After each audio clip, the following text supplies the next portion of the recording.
Hey guys, it's Beretta, I like the gun. Okay, today I'm going to talk about my animals I have now, the animals I had in the past, and the irony of the job I want to have. Yeah, this is my pet boa constrictor. His name is Snake. Yes, his name is Snake. I tried to name him Tangela, like the Pokemon, but my dad strongly disagreed against that because he said it sounded dumb. So his name is now Snake, and he just kind of threw himself. This is my pet Hiccup.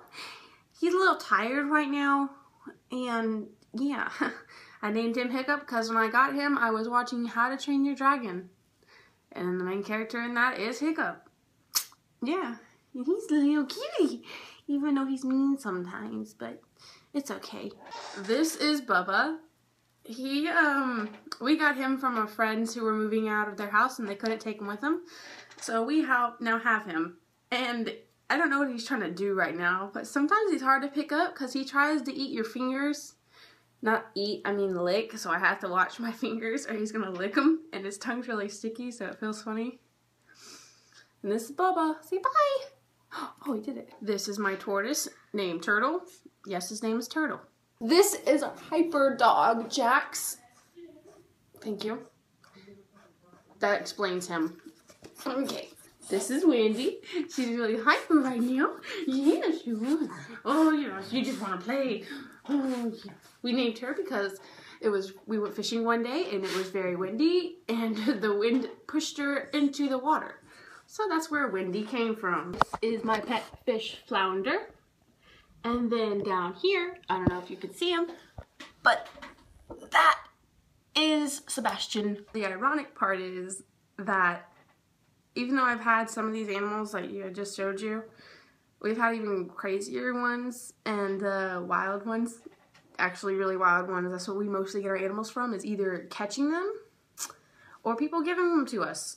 The only ones we've bought are the dogs, and that was Hiccup was the other thing we bought, and some of the chickens, but oh well, they're chickens. We don't really get along. Okay, well, now here's the ironic part. All the animals that we've had, when I was little, I used to kill them on accident, just on accident, not on purpose. I wasn't very good with animals. I wasn't actually allowed to have animals till I was in the 6th grade. Then my dad gave me a fish. Just a fish. Yeah. But then I went with my mom and then she got me some more. So then they had guppies and yeah, you can ask some of my friends when they spent the night. I wasn't very good with my pets. I scooped up the fish and then one time I scooped it up, it flopped out of my hand and it flew onto the girl and I lost the fish. And I didn't know where it went and it didn't live. I guess he's sleeping with the fishies. Ha ha ha. Oh, that was so corny. Okay, now back to the other thing. Okay, I had a pet alligator. He was probably 2.5 feet. I'm estimating because he was from the tip of my middle finger all the way to up here, including his body and tail. So he was he was small. He was like a baby, I guess. I called him a baby because he looked cute and he was small. And he was probably one of my favorite pets. Well, after a year or two of having him, we kept him outside in the back in a cage, and his house broke, and my mom set him down, and I guess there was a nail sticking up out of the house. My mom dropped him perfectly on the nail, right in the back of his head between, I don't even know how to explain it. She dropped him on his head perfectly where it hit him in his brain and made him special. He was my special alligator. Well, he got disabled and he couldn't eat on his own because my mom dropped him. Well, after that I had to force feed him with a stick, and we kept him